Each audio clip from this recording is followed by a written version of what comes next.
परमात्मा की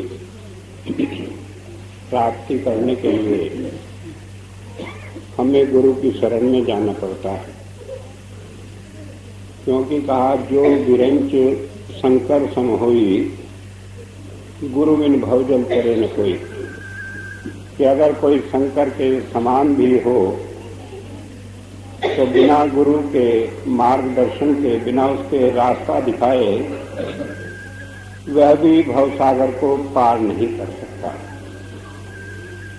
और भी दूसरे महापुरुषों ने इसी बात को कहा कि अगर हम परमात्मा की प्राप्ति करना चाहते हैं तो हमें गुरु की शरण में जाना ही पड़ेगा और कोई तरीका नहीं। मेरे हुजूर संत कृपाल सिंह जी महाराज कहा करते थे कि अगर कोई कहे कि उसे गुरु की आवश्यकता नहीं तो ये निश्चित है कि उसे परमात्मा की भी आवश्यकता नहीं।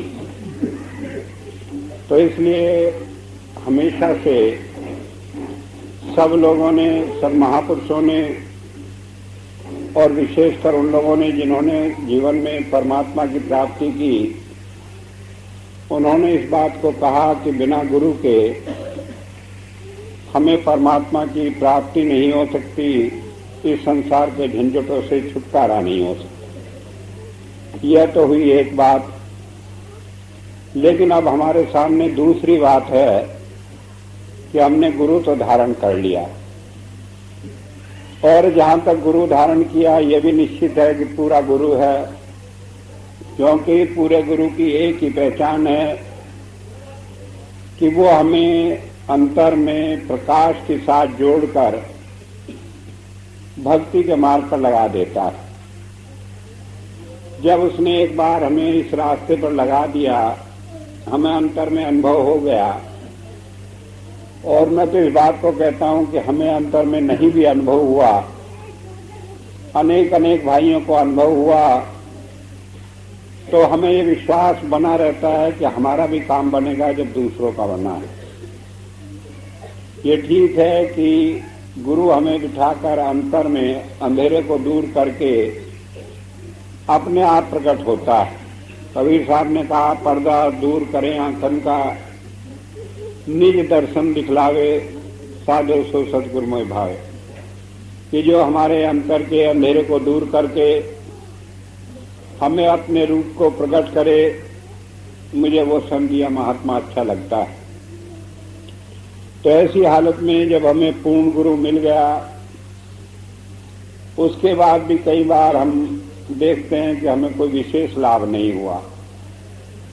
कई बार कहते हैं कि पहले तो भजन बनता था, अब नहीं बनता, जब नाम दिया था तब तो बड़ा अच्छा अनुभव हुआ था, अब नहीं होता। कई आदमियों को यहाँ तक शिकायत है कि पहले तो बड़ा मन करता था, तड़प रहती है, अब तो भजन करने को भी मन नहीं करता, उधर रुचि नहीं होती। और कई बार कई लोगों के भजन भी बनते हैं तो और उन्हें दुनिया भर के झंझटों के कारण गुरु से विमुख वो लोग हो जाते हैं। मान लीजिए हमारे दुनियादारी का कोई काम नहीं हुआ तो मन में यही ख्याल आ जाता है कि संत के हाथ में तो सारी बात है, हमारा ये काम नहीं बना, और उसी के कारण हम विमुख हो जाते हैं। तो इन सारी परिस्थितियों में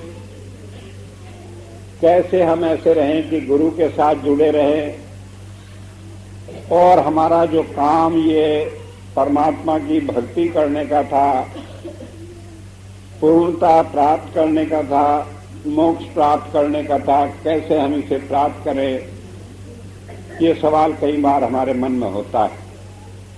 क्योंकि मैंने बताया धर्म के मार्ग में तीन ही बातें हैं। पहली बात यह है हमें ये मनुष्य का शरीर मिला हो, दूसरी बात हमें गुरु मिल जाए जो रास्ता दिखा दे, और तीसरी बात यह है कि हम उसके बताए हुए रास्ते पर चलकर इस जीवन में पूर्णता, दक्षता प्राप्त कर ले। दो काम हमारे हो गए, मनुष्य की योनि में हम बैठे हैं, गुरु मिल गया, उसने नाम भी दे दिया। एक बात मैं बतला दूं, कई बार हमारे मन में ख्याल होता है कि गुरु तो हमारे पूर्ण थे, उसने नाम भी दिया लेकिन वो अब चले गए, अब हमारा क्या बनेगा। तो एक बात ये समझ लेने की है कि गुरु शरीर नहीं होता। मैंने रात बतलाया था कि वो परमात्मा की ताकत जब किसी शरीर में काम करती है तो उसका उद्देश्य केवल यह होता है कि हम मनुष्य हैं, मनुष्य रूप में वो आकर हमें रास्ता बता दे, अपनी साथ जोड़ ले, इतना उसका उद्देश्य होता है। मान लीजिए हम रात में सोते रहें, स्वप्न में आ जाए, रोशनी हो जाए कमरे में, तो उससे हमारा विश्वास नहीं बनता। कई बार हम समझने लगते हैं कि भूत हो सकता है, प्रेत हो सकता है। कई बार हम समझने लग सकते हैं कि हमारे मन का वहम हो सकता है। तो इस तरह हमारा विश्वास केवल मनुष्य रूप में जब वो आकर नाम देता है तभी बनता है। और एक बार जब मनुष्य शरीर में आकर संत हमें नाम दे देता है तो उसका रिश्ता हमारे से जुड़ जाता है, और यही रिश्ता हमें पार उतारने के लिए काफी होता है। मुझे याद है घटना, बाबा जयमल सिंह जी महाराज थे, उनका आखिरी समय था, अपनी झोंपड़ी के दरवाजे पर बैठे हुए, जहां पर आजकल व्यास का डेरा है।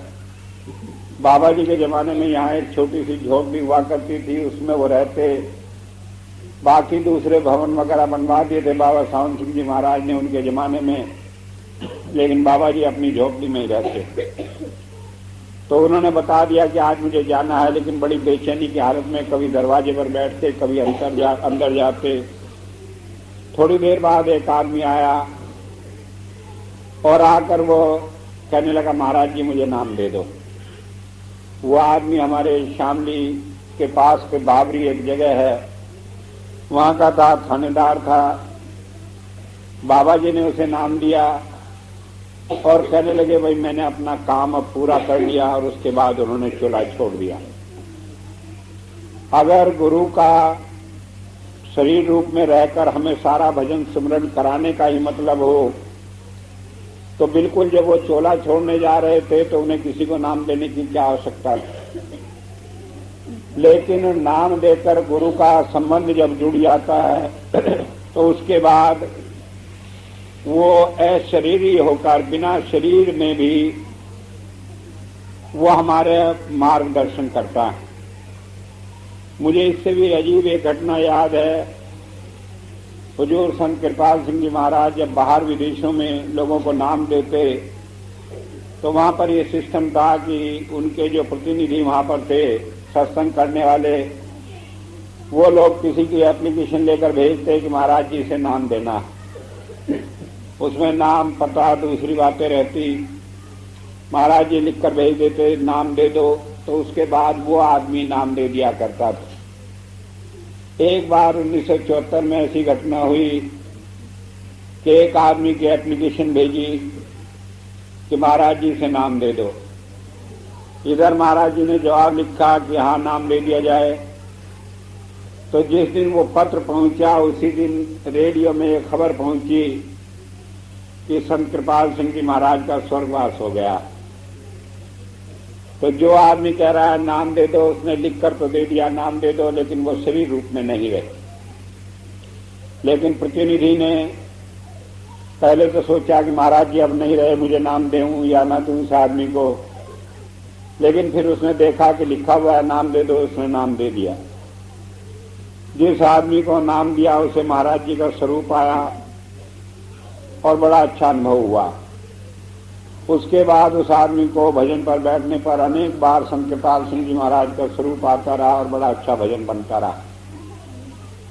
उसके बाद करीब 1982 में 8 साल बाद वो आदमी मुझे स्विट्जरलैंड में मिला, और स्विट्जरलैंड में मिलकर उसने मुझे ये सारी कहानी सुनाई।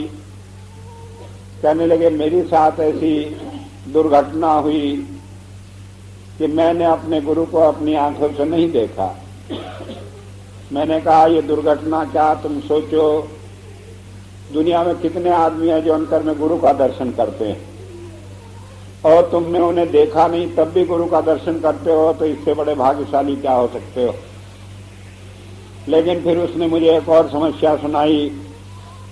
कहने लगे, मैंने एक मकान बनाया था, और जब मकान बनाया अमेरिका में तो ये निश्चय किया था कि इसमें मैं सत्संग कराऊंगा, सत्संग घर से बनाऊंगा। उसके बाद महाराज जी के चले जाने के बाद लोगों में फूट पड़ गई, प्यार नहीं रहा, तो मेरा मन हट गया।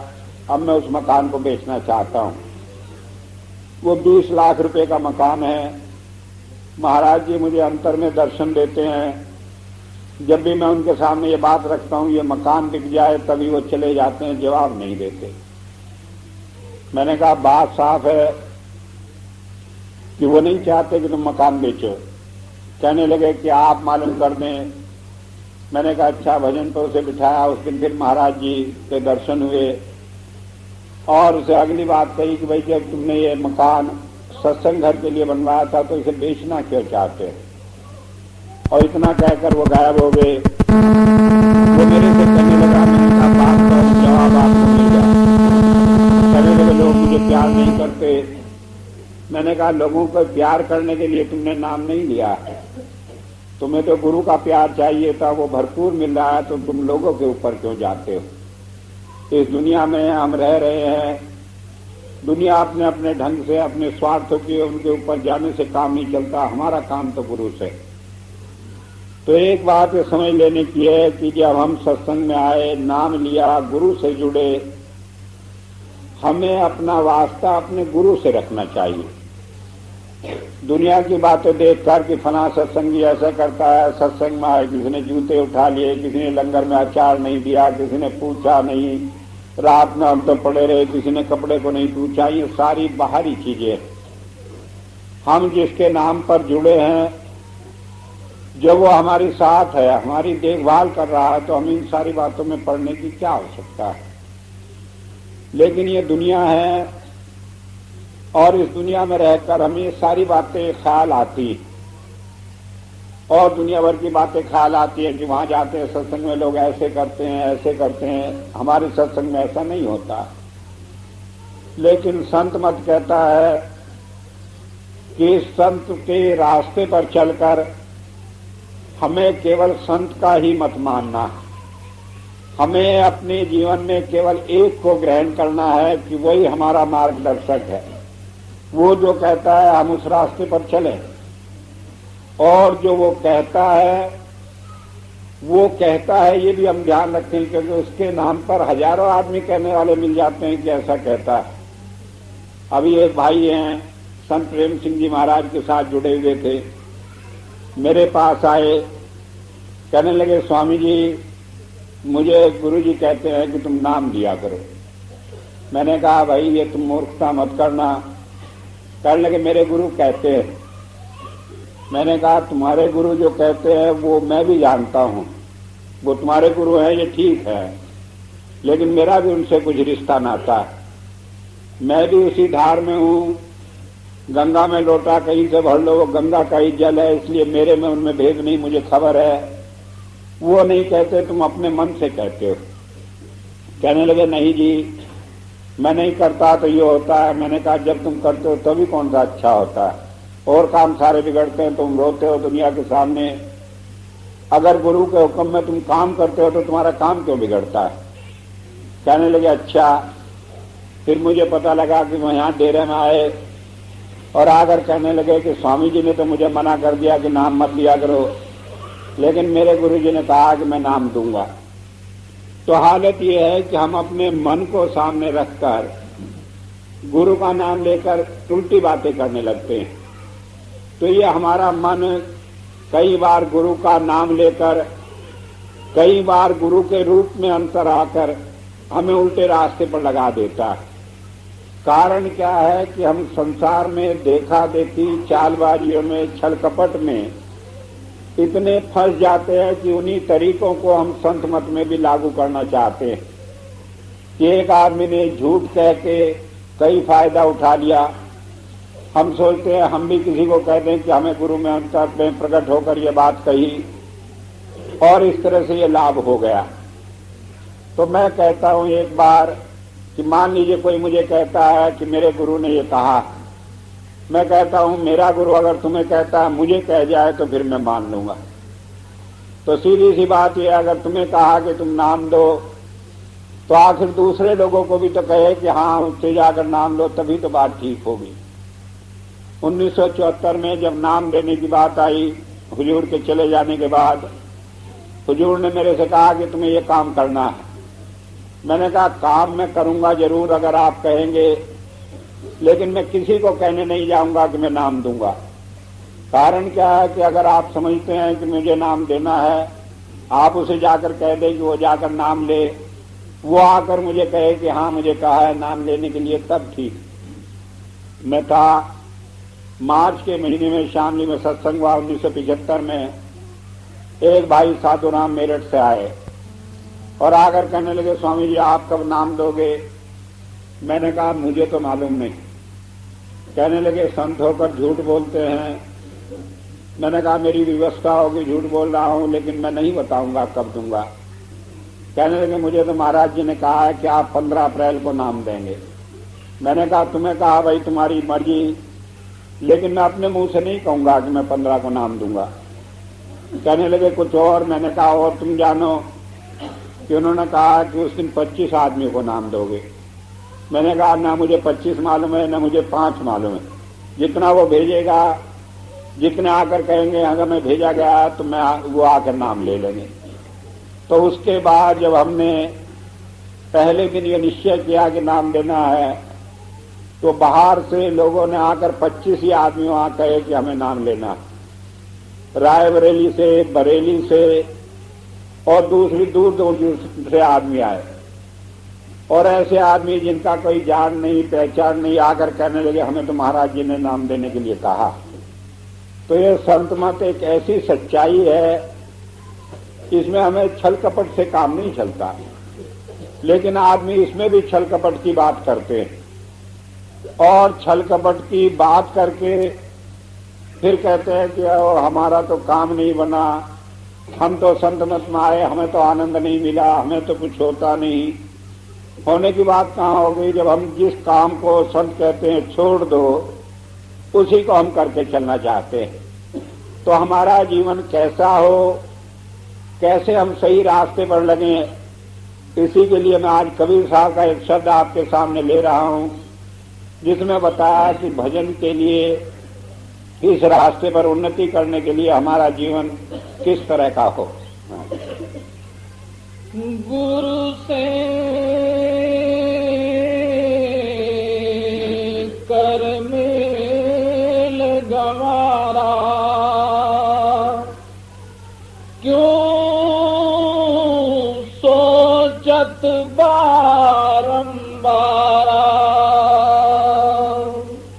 अब कबीर साहब ने कहा गुरु से कर मेल गंवारा। पहली बात कही गंवार, हमें गंवार कहा। गंवार किसे कहते हैं? जो गांव का रहने वाला। लेकिन गांव के रहने वाले में जहां कहते हैं कि वो अच्छा नहीं, संत मत कहता है कि उससे अच्छा भी कोई नहीं। कारण क्या है कि गांव का आदमी सादा होता है, सीधा होता है, और आज जितना हमारे अंदर बिगाड़ है वो इसीलिए है कि हमारा मन ये फैलाव में जा रहा है, दुनिया भर की बातें हम सीख रहे हैं। आज जितना सिनेमा देखकर बिगड़े थे उससे ज्यादा टीवी देखकर बिगड़ रहे हैं, और दुनिया की बातें देखकर दुनिया की चीजें बिगड़ते चले जाते हैं। कई लोग कहते हैं कि टीवी में बड़ी अच्छी अच्छी चीजें आती हैं, कि जैसे आजकल रामायण आ रही, लेकिन मेरा अपना अनुभव यह है कि ये मन हमारा इतना बिगड़ा हुआ है कि ये खराब चीजें ही पकड़ने की कोशिश करता है, अच्छी को छोड़ता चला जाता है। मुझे याद है एक बार एक औरत महाभारत की कथा हो रही थी, सुनने जाया करती थी।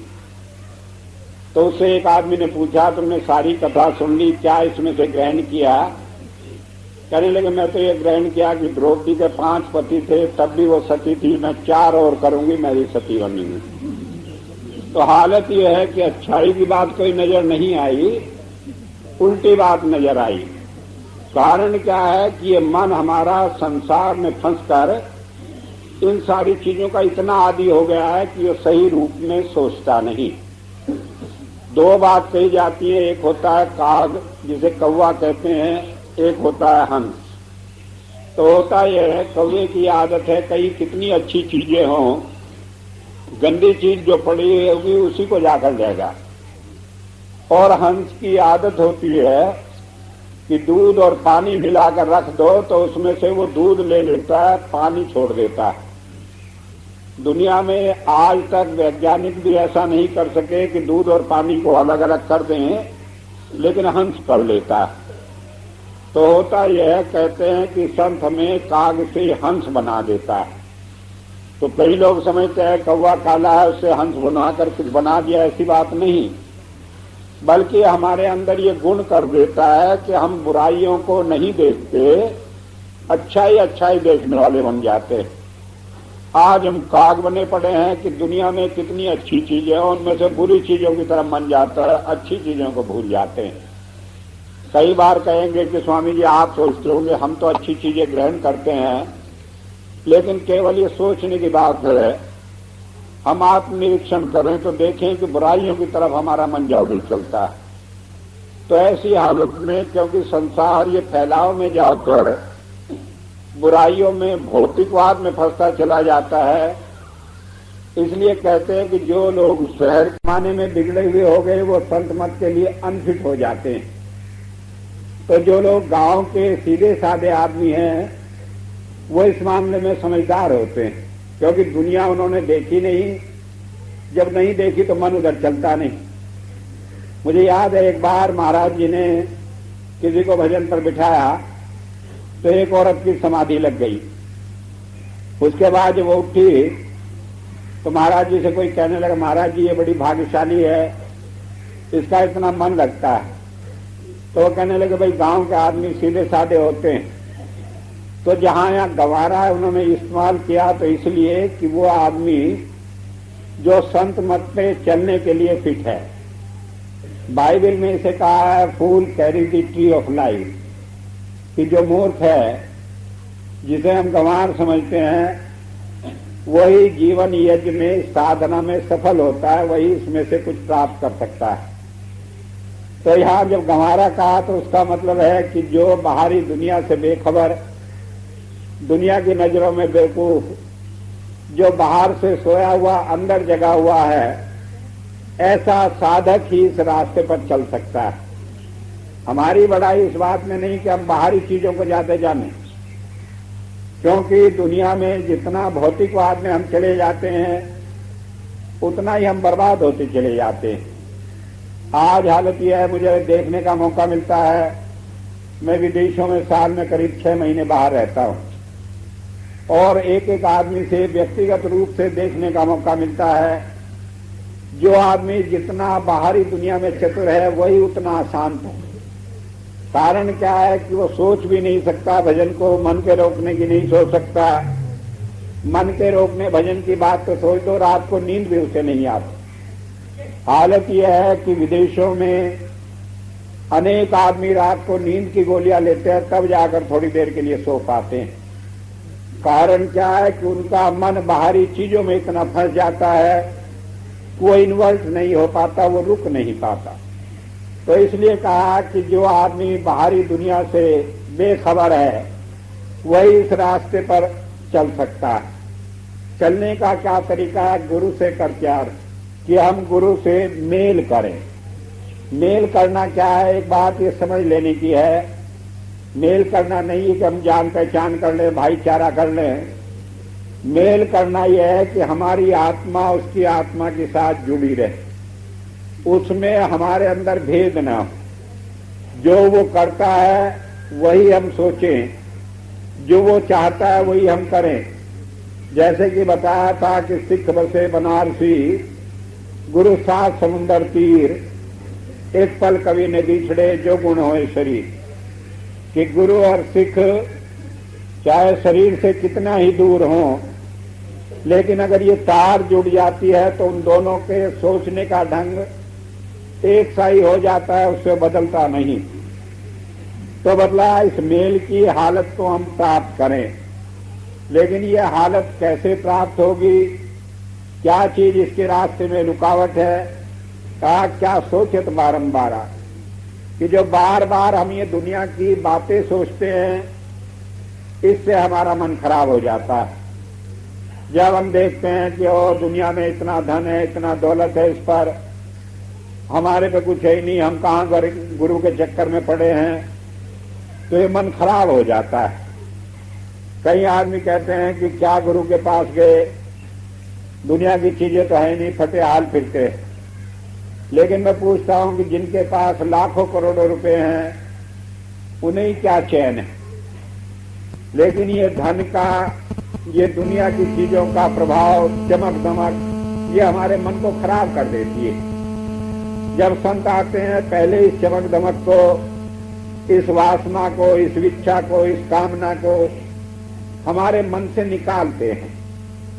मुझे याद है घटना, कबीर साहब थे, एक बार वो धर्मदास जी के पास। गुरु को पता होता है कि उसका सिख कौन है, क्या है, किस हालत में। हुजूर कहा करते थे कि जैसे अमृतबान में कोई अचार रख लो और वो शीशे का अमृतबान हो तो उसमें सारी चीजें बाहर से देख लेते हैं, ठीक इसी तरह गुरु सिख के सारे कर्म देख लेता है। तो उन्होंने देखा कि ये धर्मदास संत मत को जानने वाला है, इसे रास्ते पर लगाना चाहिए। लेकिन इन संतों की बात कोई जान नहीं सकता, इतने ठग इतने होते हैं कि इन्हें कोई अपनी बुद्धि से जानना चाहे तो नहीं जान सकता।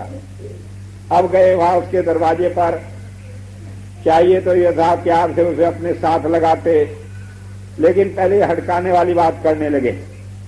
उसकी औरत आई, कहने लगी महाराज क्या बात है, कुछ चाहिए क्या? कहने लगे धर्मदास बड़ा पापी है, उसके यहां से मुझे कुछ नहीं चाहिए। अब एक औरत जिसका आदमी करोड़पति हो और इतना दान करता हो तो उसे क्रोध आना निश्चित है कि एक भिखमंगा आदमी मेरे आदमी को कह रहा पापी है। कहने लगे क्यों, उसने क्या कर दिया? कहने लगे उसने बहुत सारे जीव जो है उसमें लकड़ी में जला रहा है, चूल्हे में। धर्मदास के यहाँ नियम था कि वो लकड़ी बाजार से मंगाता, धोकर सुखाकर, जब ये निश्चित हो जाता है इसमें कोई जीव नहीं है तब चूल्हे में जलाया करता। हम इतनी बात नहीं सोचते, वो सोचता था। तो उसने कहा, कहने लगे ऐसा कैसे हो सकता है, हम तो लकड़ी बिल्कुल साफ करके जलाते हैं। कहने लगे जाकर देखो कितने जीव तुम्हारे यहाँ चूल्हे में जल रहे हैं। अब वो औरत बड़बड़ाती आई, कहने लगे जा, ऐसे महात्मा की हमें जरूरत नहीं। धर्मदास ने पूछा बात क्या है? कहने लगे फिर महात्मा आया था, कहता था कि धर्मदास पापी, वो चूल्हे में जीव जला रहा है, मैं तो लकड़ी धोकर सुखाकर जलाती हूँ। जाकर देखा, लकड़ी निकाली तो उसमें बहुत सारे जीव जल रहे थे। धर्मदास कहने लगा कि वो कोई अंतर्यामी संत है, उसे कैसे मालूम मेरे चूल्हे में लकड़ी में जीव जल रहे हैं? वो कहने लगा जाकर मैं उसे लाऊंगा। तो औरत कहने लगी जहाँ गुड़ होता है वहां मक्खियां बहुत भिनकती है। हमारे पास इतना धन दौलत है, ऐसे सैकड़ों महात्मा हमारे पीछे फिरेंगे, क्या कीमत है उस महात्मा की? तुम फिक्र मत करो, तुम एक बहुत बड़ा यज्ञ करो, उसमें बड़ा दान देने की घोषणा करो, तो ऐसे ऐसे महात्मा भागे हुए तुम्हारे पीछे आएंगे। धर्मदास ने यज्ञ किया, करोड़ों रुपए खर्च किए और बहुत सारे महात्मा आए, कबीर साहब नहीं आए। दोबारा किया, तिबारा किया। इतिहास कहता है कि जितना पैसा था सारा उन्होंने यज्ञों में फूंक दिया, लेकिन कबीर साहब नहीं आए। जब ये हालत हुई तो वो बड़े पछताए, कहने लगे जो रुपया था वो भी गया, भिखमंगा हो गया, महात्मा भी नहीं मिले, मैं तो अब कहीं का नहीं रहा। तो हार कर कहने लगे चलो गंगा जी में डूब जाओ, कम से कम ये जीवन तो खत्म हो जाएगा। जब वो गंगा जी में जमुना में डूबने के लिए जाने लगे तो जैसे ही वहां पहुंचे वहीं कबीर साहब सामने खड़े। कहने लगे क्या बात है धर्मदास? कहने लगे महाराज मैंने आपके लिए सब कुछ लुटा दिया, आप नहीं आए, अब जीवन से नफरत हो गई, अब तो मैं इसमें डूबना चाहता हूं। कहने लगे नहीं, मैं आ गया अब तुम्हें लेने के लिए।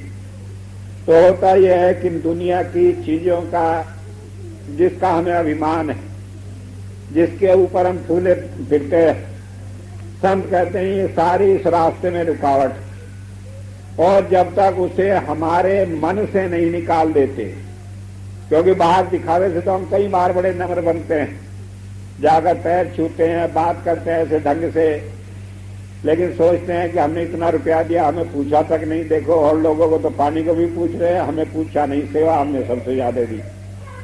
लेकिन जब वो जानबूझकर ऐसा करता है हमारे मन से इस अभिमान को निकालने के लिए, तो हम उसे समझ नहीं पाते।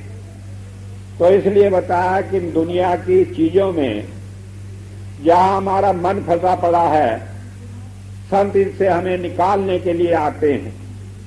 और हमारा मन क्योंकि उनमें फंसा पड़ा, हम उन्हीं को बार बार याद करते हैं। तो कहा क्या सोचत बारंबार कि जिस संसार में जिन चीजों के लिए तुम पश्चाताप कर रहे हो, जिनकी तुम कामना कर रहे हो, जिन्हें तुम चाहते हो, इनमें फंस जाने के कारण ही तुम्हारा मेल नहीं हो पाता गुरु के साथ। अगर आज ये बातें तुम्हारे मन से निकल जाएं तो वो हमारी हर कामना पूरी करता है। जो हम सोचते नहीं उससे पहले वो उसे पूरी करता है। कबीर साहब ने कहा, कबीरा मन निर्मल भया जैसे गंगा नीर। कहने लगे क्या हालत हो गई, पीछे पीछे हर फिरे कहत कबीर कबीर, कि मेरे पीछे तो परमात्मा फिरता है कहता हुआ कि बताओ तुम्हारा क्या काम है, मैं कर दूं। और मैंने बताया था कि वेद में आया है यजमानम असित कन्याम, कि वो परमात्मा यजमान के लिए, संत के लिए उसका घरेलू नौकर है। वो सोचता है कि कोई काम मैं संत का करके अपने जीवन को सफल बना लूं।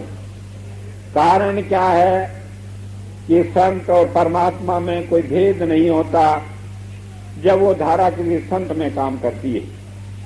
और जो भी काम इस संसार में जीवों को वापस ले जाने के लिए होता है वो केवल संत के द्वारा ही होता है। बाइबल में कहा इमोस 3:7 में कि परमात्मा कुछ नहीं करता, परमात्मा कुछ नहीं कर सकता, केवल संत के द्वारा ही वो सारे काम करता है। तो परमात्मा ने अपने काम दो जगह बांट दिए। एक जीवों को वापस ले जाने का काम जिसे हम कहते हैं मोक्ष का, धर्म का काम, वो अकाल पुरुष ने संत को दे दिया। और इस दुनिया को चलाने का, कर्मों का, पापों का, इसका फल देने का काम काल को दे दिया। तो जब हम कहते हैं कि संत ही सारे काम करता है, तो वो संत परमात्मा के इस विंग में कि जीवों को पालन पोषण करना, उन्हें परमात्मा के उन रूपों को प्रकट करना, उन्हें संसार में विधेय करना, संसार के झंझट से छुड़ाना और उन्हें सचखंड में पहुंचा देने का काम संत ही करता है। तो इसलिए कहा कि जब भी हम चाहते हैं कि इस भव सागर से पार उतर जाएं, तो हमें संत की शरण में जाना पड़ेगा। और संत की किसकी शरण में जाना पड़ेगा? उसी संत की शरण में जाना पड़ेगा जिससे हमने नाम लिया। मैंने रात में इस बात को बड़ा खोल कर बयान किया था कि यद्यपि सारे संत एक होते हैं, दुनिया में जब से ये दुनिया बनी, जब तक ये दुनिया रहेगी, किसी संत की विचारधारा में फर्क नहीं होता। लेकिन उस सब के बावजूद हमें उसी संत की शरण में जाना पड़ेगा जिसने हमें नाम दिया है, जो शरीर रूप में हमारा गुरु था। जब आवश्यकता होगी वो हमें अंतर में अपने आप मार्ग दिखाएगा कि हम किसके पास जाएं, कहाँ आगे हमें रास्ता मिलेगा। मुझे याद है एक बार मैं रुड़की यूनिवर्सिटी में गया, मैं वहां पर पढ़ा हुआ हूं तो मुझे कभी ख्याल आता है कि मेरा विद्यालय है, इसलिए बड़ा सम्मान वहां पर है। तो वहां पर एक प्रोफेसर थे, वो कहने लगे यहाँ पर एक प्रोफेसर हैं, उनका भजन नहीं बनता, बड़े परेशान है, स्वामी जी आप उनकी गाइडेंस कर दें। तो मुझे कई बार संकोच आया कि ये विद्यालय के आचार्य हैं, लेकिन ये संत मत ऐसा है कि इसमें छोटा बड़ा नहीं देखा जाता, कौन किसे रास्ता दिखाता है, जिसकी ड्यूटी लगती है उसे काम करना पड़ता है। मैं उनसे मिला, डॉक्टर गोपाल कृष्णन से, उनके कोई पास एक ईसाई गुरु थे, संत सेंट बुश, उनसे नाम लिया था। लेकिन 6 साल पहले उनके गुरु ने चोला छोड़ दिया था। अब उनकी हालत ये, भजन पर बैठते तो उनका दम खिंचने लगता, दम घुटने लगता, पसीने आ जाते, बुरी हाल हो जाती और इन्हें ख्याल होने लगा कि उन्हें हार्ट अटैक होता है। उन्होंने बड़े बड़े अस्पतालों में लिखा, सबने कहा कोई बीमारी नहीं, लेकिन भजन पर बैठे हैं तो बुरी हालत हो जाए।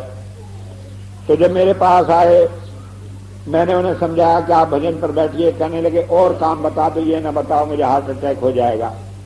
मैंने कहा आज तुम फिक्र न करो, आज तुम्हारा डॉक्टर तुम्हारे पास बैठा है।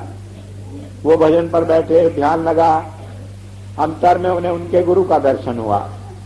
और उसके बाद उसने कहा कि आगे अब स्वामी जी से तुम मार्गदर्शन लो, यही तुम्हें रास्ता दिखाएंगे। अब वो जब भजन से उठे बड़े खुश, कहने लगे पहली बार मुझे अपने गुरु के दर्शन हुए अंतर में। और कहने लगे, उन्होंने कहा कि आपसे ही रास्ता लूं। मैंने कहा ठीक है। अब उन्होंने कहा तुम मेरे से चाहे जिस भाव से बढ़तो, लेकिन रास्ता वहीं से मिलना है। ईसा मसीह ने कहा I am the door of the fold, ये जितना बाड़ा है अंदर जाने का परमात्मा के राज का, इसका रास्ता मैं ही हूं। तो वो गुरु जिससे हमने नाम लिया वही रास्ता है। आप ये नहीं कह सकते कि संत प्रेम सिंह में और स्वामी दिव्यानंद में कोई फर्क नहीं, इसलिए मैं भी इन्हें गुरु मान लूं। आपको अगर संत प्रेम सिंह से नाम लिए है तो आपको वही भाव रखकर यूं समझ करके मैं उन्हीं के पास जा रहा हूं, मेरे पास आना पड़ेगा और उसी से रास्ता मिलेगा। एक बार ये ख्याल हो गया, कहने लगे प्रेम सिंह अब नहीं रहे, ये स्वामी जी है, इनसे मार्ग मिल जाएगा, तो आप भटक गए, आपको रास्ता मिलेगा नहीं। ये ठीक है, संत धारा एक ही है, लेकिन उसका रास्ता वही है जिस रास्ते में से आप अंदर गए हैं, दूसरा रास्ता नहीं। तो इसलिए बताया कि सारे मन के विकारों को निकालकर हमें तन से, मन से, धन से, इस दुनिया में सब तरह से गुरु से जुड़ा रहना पड़ेगा। अब वो गुरु से जुड़ने का क्या तरीका है, इसके लिए आगे बताया है। गुरु से कर मेल गवारा,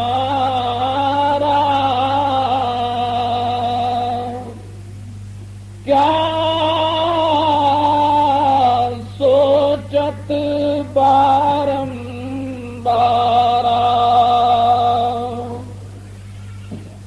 जब पार उतरना चाहिए तब केवट से मिल रही है।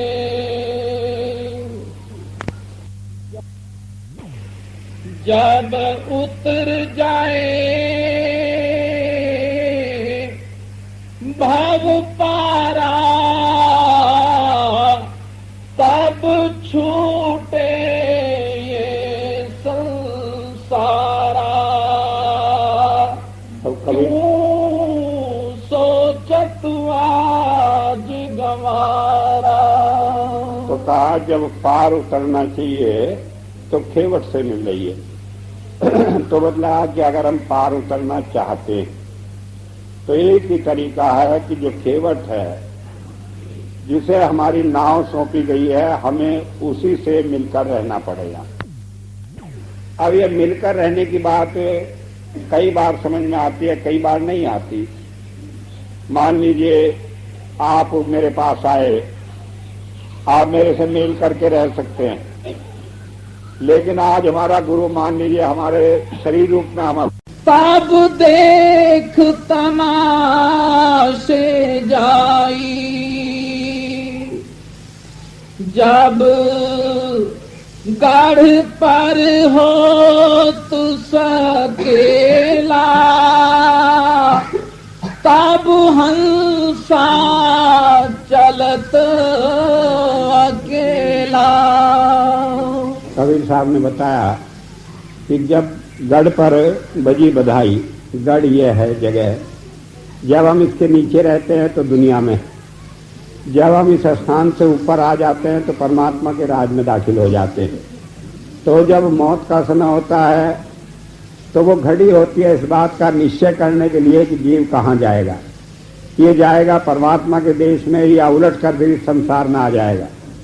तो कहा कि जब इस गढ़ पर बधाई बजती है, जब एक चैलेंज होती है, जब हमारे सामने ये सवाल होता है कि हमने इस जन्म के कर्म भुगत लिए, अब हमें मरना है, तो उस वक्त केवल एक ही चीज सहायक होती है कि अगर अंतर में वो धुन खुल जाए तो वो हमें खींच कर ले जाती है ऊपर। अगर वो धुन नहीं खुलती तो हम फिर इस संसार में वापस लौट आते हैं जन्म लेने के लिए। कई आदमी कहते हैं हम तो इतने पापी हैं, हमें कैसे मोक्ष मिलेगी, क्या होगा। मोक्ष मिलने का इस बात से कोई ताल्लुक नहीं कि कितने पापी हैं। मोक्ष मिलने का इस बात से ताल्लुक है कि मौत के समय धुन आकर हमें ऊपर खींच कर ले जाती है कि नहीं। अगर उस वक्त वो धुन आ जाती है तो खींच कर ऊपर ले जाती है, अगर धुन नहीं आती तो दूसरा जन्म लेना पड़ता है। तो इसलिए बताया कि जब यहाँ पर चैलेंज का, जब उस बधाई का समय आता है तब हमें सोचना है कि क्या हम करें। तो जो जीव गुरु के साथ जुड़े हैं तो वो देख तमाशे जाई, वो उस धुन के साथ खींचकर अंदर चले जाते हैं और अंदर के सारे नजारे देखते हुए जाकर परमात्मा में लीन हो जाते हैं। और जो लोग उस समय संसार के झंझटों में फंस जाते हैं, जिनका मन संसार की चीजों में फंस जाता है, वो लौटकर उसी में जन्म ले लेते हैं। एक बात ये समझ लेने की है कि जो हम अगला जन्म लेते हैं वो परमात्मा कोई निश्चित नहीं करता कि हम कौन सा जन्म लेंगे, वो हमारे संस्कार निश्चित करते हैं। अगर उस वक्त हमारे संस्कार जैसे होंगे वैसे ही हम जन्म लेकर आएंगे। अगर मान लो उस वक्त हमारे दिल में ख्याल हो जाए कि हमारा वो पड़ोसी था, रोज हमारा पानी काटता था, मेड़ काटता था, हम उससे बदला नहीं ले सके, अगला जन्म लेकर हम उसे फंसा देंगे, तो अगला जन्म मनुष्य का नहीं मिलता, बिच्छू का मिलता है और उससे हम दूसरे को दुख ही दे सकते हैं, सुख नहीं दे सकते। तो इसलिए ऐसी हालत में अगर उस समय में हमारा मन दुनिया के ख्यालों में बन जाता है तो हम फंस जाते हैं। लेकिन अगर उस वक्त हमारा मन गुरु में फंसा रहता है, उस वक्त हमें लाइट रोशनी आ जाती है तो हमें मनुष्य का जन्म मिलता है। अगर उस वक्त कहीं नाद आ जाए तो वो खींच कर ऊपर ले जाती है, हमें दूसरा जन्म नहीं मिलता।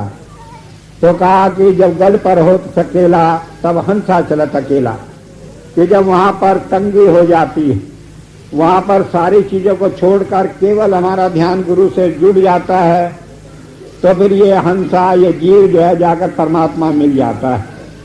हुजूर अक्सर एक कहानी सुनाया करते थे, खबर नहीं आजकल इधर महाभारत में वो कहानी आई कि नहीं, कि द्रोणाचार्य ने कई आदमियों को धनुर्विद्या सिखाई। उनका सबका इम्तिहान लेने के लिए कहने लगे, अच्छा भाई उस पेड़ के ऊपर चिड़िया बैठी है, उसकी पुतली में निशाना लगाना। अब हर एक आदमी तीर लेकर सामने आया, पूछा क्या देख रहे हो, किसी ने कहा पेड़ है, पत्ते हैं, चिड़िया है। कहने लगे हट जाओ। अर्जुन से पूछा क्या देख रहे हो, कहने लगे चिड़िया की पुतली नजर आ रही। कहने लगे लगाओ निशाना। तो जब हमारा लक्ष्य केवल एक जगह रह जाता है और दूसरी चीजों को बिल्कुल भूल जाते हैं, फिर हमें इस संसार में जन्म लेकर नहीं आना पड़ता, मोक्ष प्राप्त हो जाती है। तो इसलिए बताया कि हम एकाग्र होकर एक के साथ जुड़े रहें, वो एक हमें जाकर उस एक में गुरु हमें ले जाकर उस परमात्मा मिला देता है। क्यों मिला देता है कि वो परमात्मा से जुड़ा है, वो परमात्मा का प्रकट रूप है, परमात्मा की धारा उसमें काम कर रही है। तो जब हम उससे जुड़ जाते हैं वो हमें उस धारा से जोड़ देता है। जब गढ़ पर होत सकेला तब हंसा चलत अकेला, कहे कबीर देख तू करनी,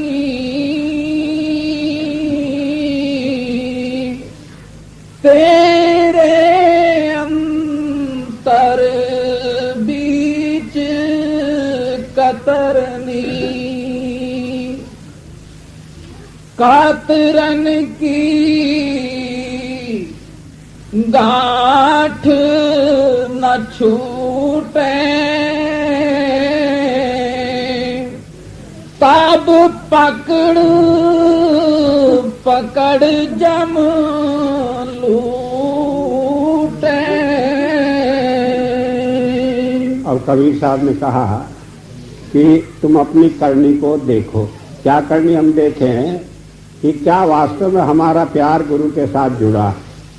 अगर हमारा प्यार गुरु के साथ जुड़ा तो फिर दुनिया की कोई ताकत हमारा कोई काम बिगाड़ नहीं सकती। और अगर हमारा प्यार गुरु से नहीं जुड़कर बीच में जरा सा भी गैप है, जरा सा भी संशय है, जरा सा भी चीजों की आसक्ति है, तो वो हमें उधर से काट देती है। क्यों काट देती है? कबीर साहब कहते हैं कि तेरे बीच अंतर बीच कतरनी, कि वो काटने वाली कैंची जो है वो तुम्हारे बीच में लगी पड़ी। और वो क्या है? ये हमारा मन है। कहता है, कहने लगे संत तो रेख में मेख मार देते हैं, बोला हमारा काम क्यों नहीं किया। और उसी से आदमी फिर विपरीत अवस्था में अभिमुख होकर चला जाता है, फिर उसका कोई ठिकाना रहता नहीं। लेकिन एक बार अगर ये ख्याल आए कि वो सब कुछ करने वाला है, नहीं किया तो उसमें उसकी मौज है, तो फिर हम क्यों सोचे दूसरी बात, तो हम पार उतर जाते। तो इसलिए बताया कि ये मन बीच में हमें उससे तोड़ने वाला है। और जब तक ये हमारे मन की गांठ नहीं निकल जाती कि हम उसे नहीं जानते कि वो परमात्मा है, दूसरा भाव उसके अंदर रहते हैं, तब तक हम इस जम के चक्कर में पड़े रहते हैं, जन्म मरण से छूटते नहीं। और एक बार हमारे मन में ये विश्वास जम जाए कि वो परमात्मा है, वो चाहे जो कुछ करता है वो हमारी भलाई के लिए करता है, तो हमारे सारे काम बन जाते हैं। तो इसलिए कबीर साहब ने कहा कि एक ही तरीका है कि दृढ़ होकर हम उसके साथ जुड़े रहे तो हमारे सारे काम बन जाते हैं। और इसी बात पर स्वामी जी महाराज ने कहा, तेरी चिंता मैं मनधारी, तू अचिंत होकर प्यारा, कि तुम केवल मेरे से प्यार करो, तुम्हारी सारी चिंताएं मैंने धारण कर लिया, मैं सारी चीजों से बचाकर तुम्हें पार ले जाऊंगा। तो मैं आज यही बताने आया हूं आप लोगों को कि इससे आसान रास्ता कोई नहीं। एक का पल्ला पकड़ ले तो पार हो जाते, और इस बीच में जरा सी गांठ पड़ जाए तो आप चाहे 1000 काम कर लें, चाहे दुनिया भर के काम कर लें, तो उससे काम बनता नहीं। और इस भाव को बनाने के लिए कि आपके मन में हमेशा उत्साह बना रहे भजन के लिए, आपके मन में प्यार बना रहे गुरु के मिशन के लिए, गुरु के लिए, डेरे के लिए, दरबार के लिए, उसके तरीके केवल यही है कि हम उसमें अपने को तन से, मन से, धन से जोड़े रखें। जब जाकर हम वहां सेवा करते हैं तो ये मन का अभिमान जो इतना बड़ा अभिमान है कि इसके टूटने का कोई तरीका नहीं, ये टूट जाता है। कारण क्या है कि हम समझते हैं इतने बड़े अफसर हैं, 10,000 15,000 रुपये महीना मिल रहे हैं, और वहां जाकर मामूली से मजदूर की तरह टोकरी उठाकर काम करते हैं, तो वो सारा अभिमान हमारा छू मंतर हो जाता है। तो इसलिए बताया कि सारी गांठ को जो हमारे और गुरु के बीच में लगी पड़ी है, अगर तोड़ना है तो उसके लिए तरीका तो भजन का है। लेकिन भजन इतना कठिन काम है, और मैं तो ये कहता हूं कि भजन करके भी कई बार आदमी के मन में अहंकार आ जाता है कि मैं इतना भजन करता हूं, गुरु रोज दर्शन मुझे देता है, तो उससे भी कोई गड़बड़ हो जाती है। लेकिन उसके साथ अगर सेवा का भाव जुड़ा रहे तो ये अहंकार मन का निकल जाता है, और बड़ी सरलता से, बड़ी आसानी से हम उस चीज को पार कर लेते हैं। तो इस तरह से संतों ने बड़ा सरल तरीका हमें दिया कि हम तन से, मन से, धन से सेवा करते हुए गुरु के दरबार में अपने को उससे जोड़े रखें। जब हम उससे जुड़ जाते हैं तो हमारा बेड़ा पार हो जाता है। मुझे याद आती है घटना, एक बार 1976 में हम लोगों ने लखनऊ में एक महाराज जी के भंडारे का प्रोग्राम किया। उसमें कुछ मंडलेश्वर, महामंडलेश्वर आए। तो वहां पर आए, एक महामंडलेश्वर को मेरी वाइफ खाना खिला रही थी। वो कहने लगे, बीबी तुम बहुत अच्छी हो, तुम तो बड़ी महान हस्ती हो। उन्होंने कह दिया, महाराज जी मैं तो लोहा हूं, मेरे में क्या। कहने लगे, तुम लोहा हो। कहने लगे, फिर क्या बनेगा, लाओ मैं तुम्हें मंत्र दे दूं, तुम पार हो जाओगी। कहने लगे, ये आप भूल करते हैं, लोहा जरूर हूं, लेकिन मैं नाव में जड़ा हुआ लोहा हूं। तो जब नाव पार होगी तो लोहा तो पार होना ही। कहने लगे, मैं तो ऐसे संत के साथ जुड़ी हूं कि दुनिया में इस लोहे को कोई डुबा ही नहीं सकता। तो एक बात ये ध्यान रखें कि दुनिया में चाहे कितनी कमियां आप में है, अगर आप गुरु के साथ जुड़े हैं तो उन सारी चीजों को इस सरलता से निकाल कर आपको खरा सोना बना देता है कि कोई कमी रहता नहीं। लेकिन अगर हम वहां से टूटकर मन में शंका, भ्रम, दुनिया की चीजों को रखकर और अपने उस रास्ते से भटक जाते हैं तो ये काम बनता नहीं। इसीलिए मैं कहता हूं भजन जरूरी है, लेकिन भजन से ज्यादा जरूरी है सेवा करना। अगर हमारे से सेवा नहीं हुई तो केवल भजन किसी को पार करता नहीं, ना किसी को आज तक मोक्ष मिली। भजन का जो लाभ है वही लाभ हमें सेवा से मिलता है। तो इसलिए जब हम सेवा करते हैं तो वही चीजें जो नाद है, ज्योति है, वो हमें अंतर में प्राप्त होती है और उससे हमें मुक्ति मिलती है। और इस बात को मैं नहीं कह रहा हूं, बल्कि वेदों ने भी बहुत जगह कहा है। कभी मौका मिलेगा फिर मैं वेद से उस बात को सिद्ध करूंगा कि केवल सेवा ही एक ऐसा रास्ता है जिससे भजन और सेवा दोनों होकर हमें मोक्ष मिल जाती है। जब हम भजन केवल करते हैं तो सेवा के रास्ते पर फिर आना पड़ता है, नहीं तो मोक्ष नहीं मिलती। और आप भाग्यशाली हैं कि आप जुड़े हैं कैसे संत से जिसने भजन और सेवा दोनों का रास्ता दिखाया। और आज ये मौका भी मिला है कि हम इन दोनों ही बातों को कर सकते हैं। तो कैसे हम उस चीज को करें, यह तो जब उधर जुड़ जाएंगे, ख्याल होगा, तो आपको हमें अनेक मौके मिलेंगे कि आप उस रास्ते पर चलते रहें, करते रहें। लेकिन आज मैं केवल यही कहूंगा कि आप बड़े प्यार से जुड़े रहें। और अगर भजन नहीं कर सकते तो सेवा, और भजन कर सकते हो तो सेवा उसके साथ जोड़कर अपने रास्ते को सही रखें। और आपकी सारी रुकावटें, चाहे वो भजन की हो चाहे दुनियादारी की हो, सारी दूर हो जाएंगी। और जो कभी कभी ख्याल आता है कि हमारे मन में प्यार नहीं होता, डेरे में सेवा करने को मन नहीं करता, कभी कभी मन उचट जाता है, ये सारी चीजें इसी से ठीक हो जाएंगी। फिर इसके ऊपर कोई चीज रहेगी नहीं। केवल एक ख्याल रखना है कि हम अपने गुरु के साथ जुड़े रहें। और गुरु के साथ क्यों जुड़े रहें? कहा गुरबाणी में, गुरु गुरु गुरु कर मन मोर, गुरु बिना में नाई हो। क्या हम ये समझ ले कि वो हमारा जीवन है, अगर वो छूट गया तो हम जिंदा नहीं रहेंगे। इस तरह ख्याल करके जब जुड़े रहेंगे तभी जुड़े रह सकते हैं। अन्यथा इस संसार में हमें गुरु से तोड़ने वाली सारी चीजें मौजूद हैं, कोई चीज हमें गुरु से जोड़ने वाली नहीं।